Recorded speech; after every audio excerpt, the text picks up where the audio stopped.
Monsieur le maire de la ville de Thiès et PCA du centre hospitalier régional El Hadj Ahmed Sakhir Ndiéguène de Thiès, Excellence, Monsieur l'ambassadeur de la République d'Inde, Madame la représentante de l'Organisation mondiale de la santé,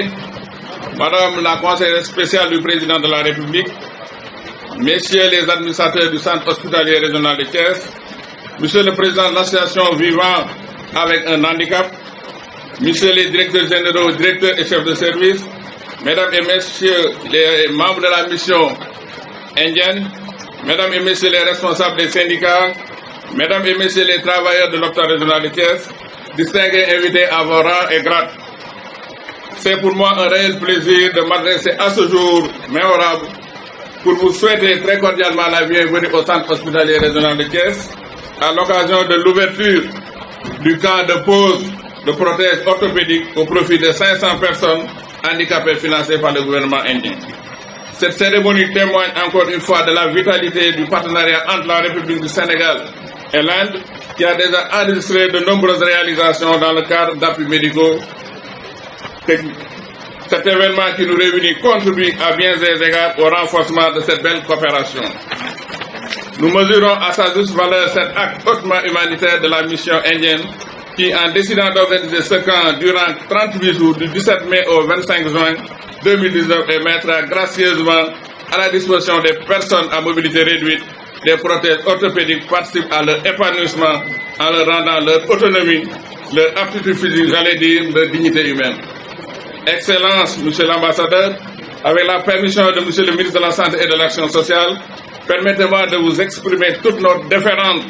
reconnaissance d'avoir relevé le plateau technique du centre hospitalier régional El Hadj Ahmed Sakhir Ndiéguène de Thiès pour abriter un tel événement. Par ce geste, votre pays, à travers la mission de la coopération indienne, permet à l'hôpital d'assurer une meilleure prise en charge des patients à mobilité réduite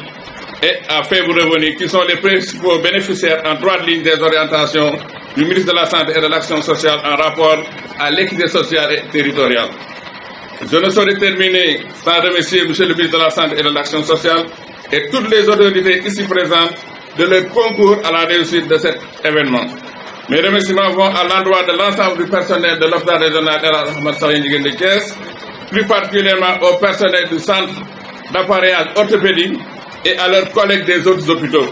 qui n'ont ménagé aucun effort pour la réussite d'une telle activité. Sur ce, je vous souhaite une bonne journée. Son Excellence, Namaste. India और सेनेगाल अच्छे दोस्ती बहुत शुक्रिया बहुत शुक्रिया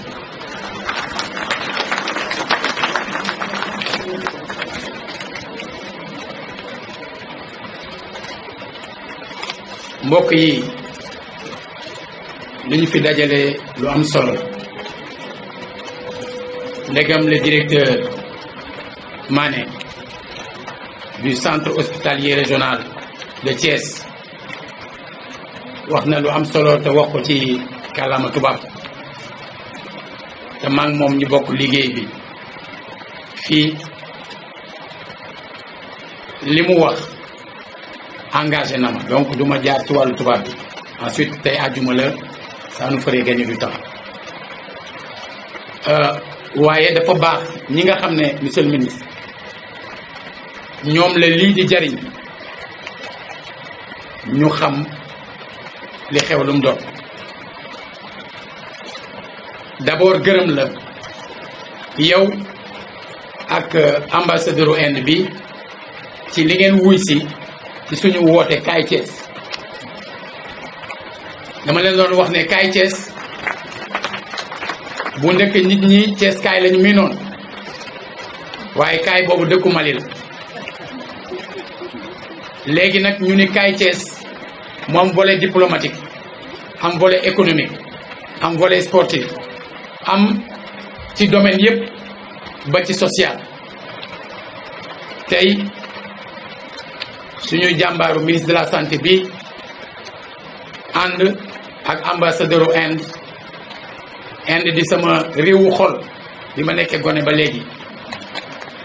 ndax dem naa biñ fi duggantee ba léegi yaakaar nañu woon ne xalaatuñu woon ne Thiès nit mën na fee làkk seen làkk li nga xam ne moom moo am solo mooy ñu woote pour luy dimbali doomu aadama yi ngeen dugal ci seen loxo mairie Thiès dafa am ku fay liggéey koo xam ne yaakaar naa ni soxnaam ak njabootam mësuñu ko gis mu dox te yorul beek ci coopération bu ville Thiès amoon ci cadre Kaay Thiès ak beneen réew kooka ñu defal ko li waral ñu daje fi tey waa këram di ko gis muy dox sans beek damay wax souvent ne bu doon acte boobu rek moo doon tax ma nekk maire jaral na ma ndax nit kiy dund loolu moo xam li muy def ci moom kon luñ leen gërëm doyul ñoom dañ leen ko tekkil ndax nu ngi wax ak ñoom waaye nit day yëg te xam naa ni yëg nañu ne ñun bég nañu bi may wax shukriya léegi ngërëm la waaye boo ci dollee boxoot shukriya moo gën kon lii ñuy tàmbali tey war ko def mu defu diir Sénégal yëpp di ko defe fii yàlla na ko suñu borom àggale ak jàmm yokku kàttanu hôpital bi ba yéene yi nga xam ne partenaires yu bari am nañ ko te pour ñu mën koo jëfe il faut que hôpital bi am nu mu tëddee loolu ñu gën koo mën a def loolu mooy sunu kàddu en tant que waa Thiès di ko wax ci turu ñëpp ñi nga xam ne nar nañoo bénéficier ci lii di xew waaye di ko wax it pour dalal ñi nga xam ne ñoom ñoo fi ñëw tey waaye di wax ne ci ñi amul kàttanu agsi fii nañu fexe ba ñi war a yëglu ba xéewal ñi war a àgg ci ñoom àgg ci ñoom. C'est un grand plaisir pour moi de prendre la parole ce matin au nom de la Fédération sénégalaise des associations de personnes handicapées à l'occasion du lancement du programme d'appareillage de 500 personnes handicapées initié dans le cadre de la coopération entre le Sénégal et l'Inde. Monsieur Yatma Fall, président de la Fédération sénégalaise des associations de personnes handicapées en mission à l'étranger, m'a chargé de vous remercier vivement pour cet acte de très haute portée qui vient ainsi soulager des centaines de familles et ainsi permettre aux bénéficiaires d'accomplir un pas important vers l'autonomie. En effet, le diagnostic fait sur la situation des personnes handicapées au Sénégal a révélé, entre autres difficultés, de sérieux problèmes d'accès à l'appareillage, premier maillon de la chaîne vers l'intégration. En dépit de nombreux efforts faits par l'État du Sénégal à travers le ministère de la Santé et de l'Action sociale, la problématique de l'appareillage des personnes handicapées demeure encore une préoccupation permanente des acteurs autour du handicap. Donner l'opportunité à 500 jeunes filles et garçons handicapés à travers le pays est un coup de pouce inestimable, car c'est aussi leur permettre de tenir debout pour aller à l'école et aussi vaguer de manière plus rassurante à leurs besoins. La Fédération sénégalaise des associations de personnes handicapées, une organisation fêtière qui regroupe toutes les catégories de personnes handicapées et qui travaille à la promotion de leurs droits, apprécie à sa juste valeur ce geste de générosité de nos partenaires indiens. À vous, chers amis bénéficiaires de ce programme, nous vous exhortons à bénéficier de ce don précieux en faisant bon usage de ces appareils qui sont des aides techniques qui doivent nous permettre de tendre vers l'autonomie. Monsieur le ministre, je voudrais terminer en vous renouvelant nos remerciements de l'ensemble de la Fédération pour votre accompagnement quotidien. Je remercie également la République de l'Inde et l'organisation des tours et souhaite que la coopération entre nos deux pays se renforce et se développe pour d'autres contextes. Aujourd'hui, je vais parler en Wolof. Donc, assalamu alaikum. Comme ni ngeen ko xamee Gundma bu and Akbu Senegal, Diaraleco, si ministre de la Santé, Noé Amal Camp de Aperiage pour Cessan, Wae Lago Sénégal PC Chess.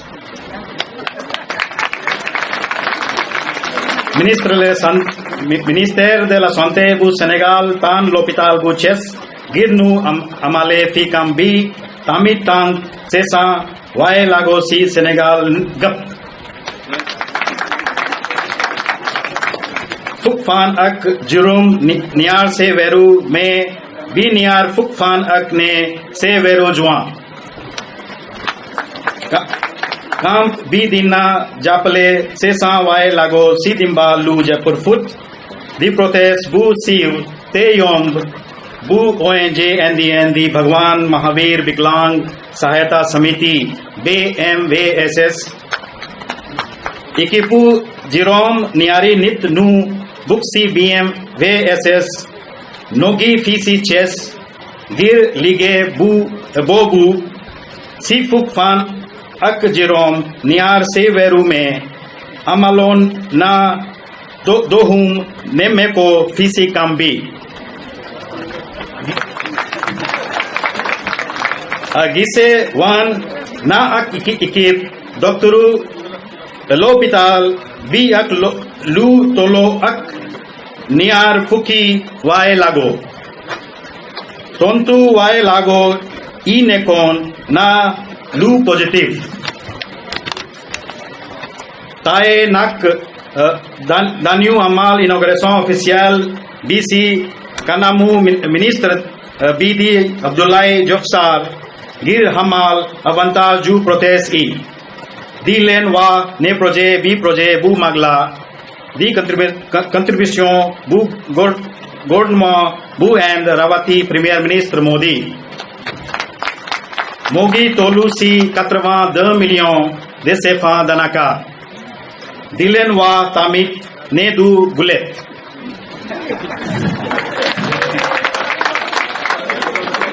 Man Ak Senao La Centre National de Aperiage Orthopédique Amalon Naniu Camp Bu Melni pour 200 Wae Lago Sénégalais 6 juillet 2017 Chia Dakar Dama Game Ne Andi Jaipur Foot Fi Don Na cause Bu Noble Mais Tamit Logique économique Mobilité Ak Dignité Noé Japale Wae Lago Bi Bamu Manna Manal Bopam Nopal Ki Koe Tahau Tusul Dinna Manata Muam Lige Bok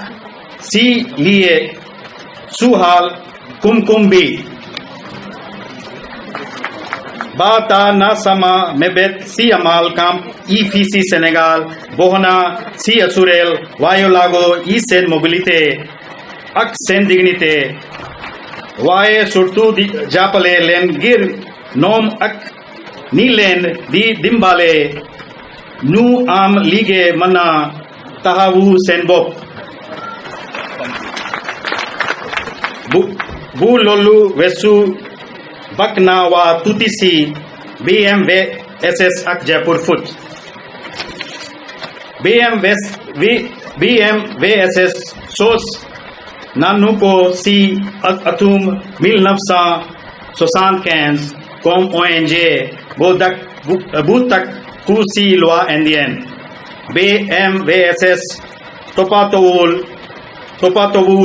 Politique Japale Ulben Dine Te Bokul Si Ben Sek BMVSS Dal Liko Itel Moe Japale Wae Lago I Banyu Manal Senbok BMVSS Dina Dioe Ae Service Te Du Fayaku Dara Wae Logoi Monsieur le Ministre BMVSS Dio Na Nuko Statut Consultatif et Conseil économique et social Bu Nations Unies Sa New York Ganao Binga Hame Nese and BMVSS Mugi Legacy Handicap Joram Niari At Isi Ginao Amalna 74 camp Gir Defar Ae Membre Artificial Si Ae Jak Yo Melanie Afghanistan Honduras Colombia Nigeria Kenya Rwanda Zimbabwe Sudan Liban Senegal Pakistan Iran Bangladesh etc. Si Asi Afrique Amérique latine ak la Pacifique. Si exercice financier du JEC si 31 mai 2019 BMVSS Rome na ae réalisation i gan et pour la première fois nous dépasser 90 000 services si atbi so bolé membre artificiel étrière chaise roulante tricycle manuel beki ak yenen équipement ak dispositif BMVSS dimbalena lu up 1,85 million nit yu wane ku si ay at yu bare BMVSS nekna organisation si ganna mag si aduna bi si walu reclassement wae lagoi si walu technologie membre artificiel BMVSS di defar kamna nu len si turu Jaipur foot bi ga हमने सिव नासी अंदुना यप जयपुर फुट मो गना जगे लिंगा कामने मोए तंक नित वाला membre artificiel si walu flexion fonctionnalité et esthétique akmom nit ko हमने दानियो दक्सा तंक si jennu bi manna do से तरान बू प्ला उल मन्ना दाओ मन्ना एक गराब वाला मुंतान्य मन्ना तोग फेरिंग कुलायु मन्ना तक बीब तोक्सी मन्ना दवाल वेलोसी मन्ना दवाल ओतो मन्ना तमित फे टाइम मैगजीन बी जर्नल इंटरनेशनल बिंदोन नान्यू आए पाज यू बारी सी जयपुर फुट आए आत सी गिनाओ दोन वानी जयपुर फुट अंधीना सुपिकू यू दो वार सी दोंद आए मिलियों गी नित यू आम आए एक्सीडों यू मिन BMVSS amna di balu institution scientifique you mag com MIT USA Stanford University USA egir neogal technologem amna MOU ak Stanford University siwal ou développer nanu bien articulation bu amnet mesure pour genu gir niga हमने दानियो वानी सेन तांग अपरे जेनुबी time magazine दी जर्नल बू सिव बू पब्लिए ना सी नियार फुकी फान अकनेत सी वेरु नवंबर 2009 दी हमले ने स्टैनफोर्ड जयपुर नी बोबू बुक ना सी सेकंड इन्वेंशन ई गन्ना फेस सी अदुना बी सी अतोम 2009 जेनु बोबू मोम लान्यू वहने मोए आर्टिकुलेशन जेनु बी गन सी अदुना बी MIT USA दी बेनन यूनिवर्सिटी बू टेक्नोलॉजी बू सिव तामित मुगी दियापले BMVSS सी ने प्रोजे बोक नासी पियर इको एनर्जेटिक अक जेनु यो सोफिस्टिक यो गाया गी सी डेफ आए ऐसे aussi Indian Space Research Organization ISRO IIT BNEC Chennai Delhi Mumbai Akjet Jodhpur Jaipur Nongi Japale BMVSS Gir Mo Sukali Ae Dimbal Ak Dispositif UBS BMVSS Dagantan Kriana Ben Model Bu Yom Pur Ni Sen Loho जोतुल सेन गिनाओ मोए लू अथीरे आए institution academic अक technique यू बारिसी अदुना बी हार्वर्ड बिजनेस स्कूल USA अमाल ना दियांगा CBMVSS अक जयपुर फुट NL लेकोल लू बिजनेस ही अमाल Diangad CBM VSS ak Jaipur Foot donné Nanyu IM Ahmedabad Bangalore et l'école des affaires de Londres ay journal yu bari si andak anduna bi yep bind Nanyu lu bar bari si VSS ak Jaipur Foot mission permanente bu Inde Chia Nations Unies ak Nations Unies amalon Nanyu conférence bu spécial pour Mangal 50 ans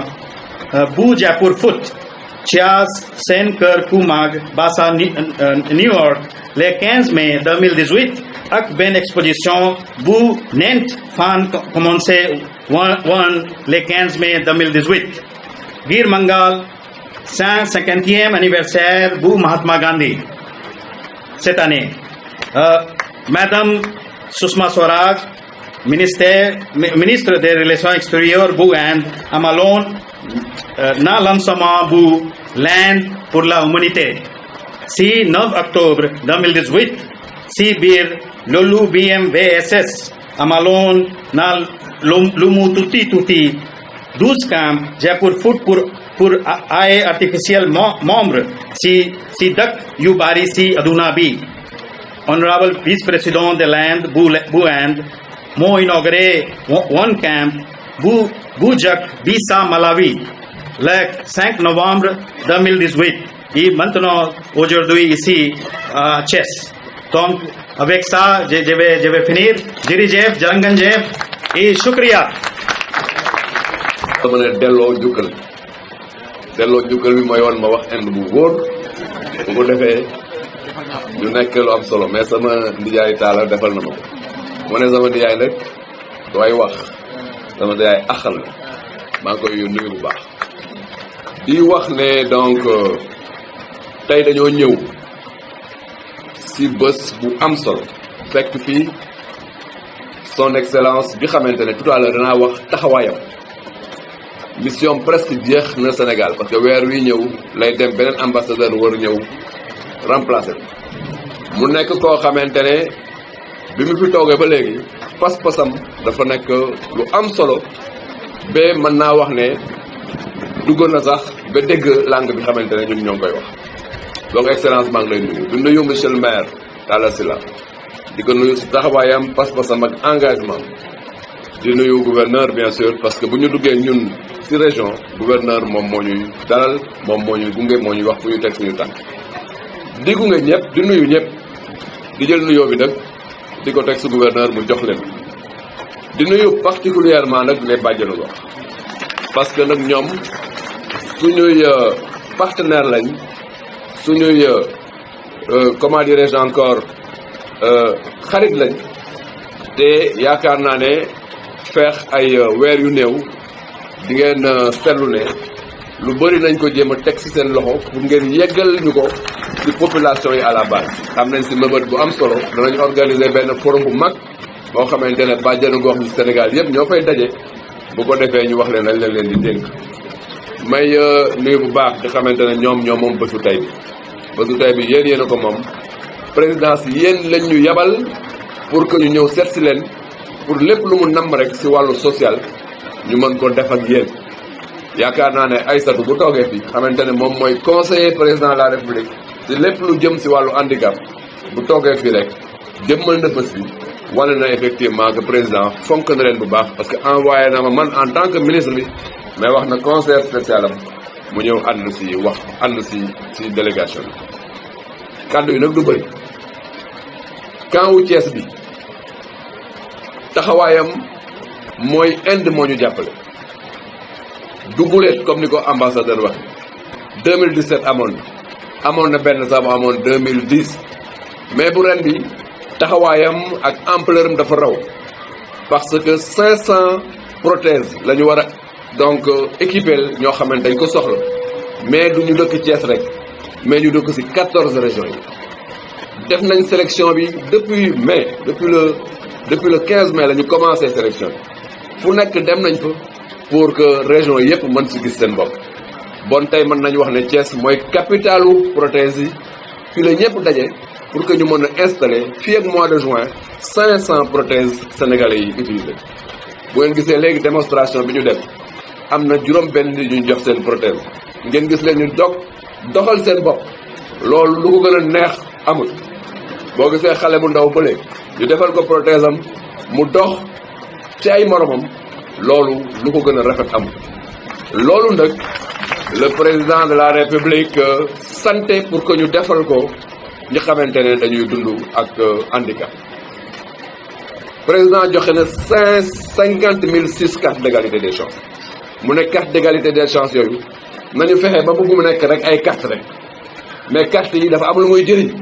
te wane nañ tey ne lii si njëriñu effectivement carte yi la bokk parce que ñi am prothèse yëpp dañoo am carte d'égalité des chances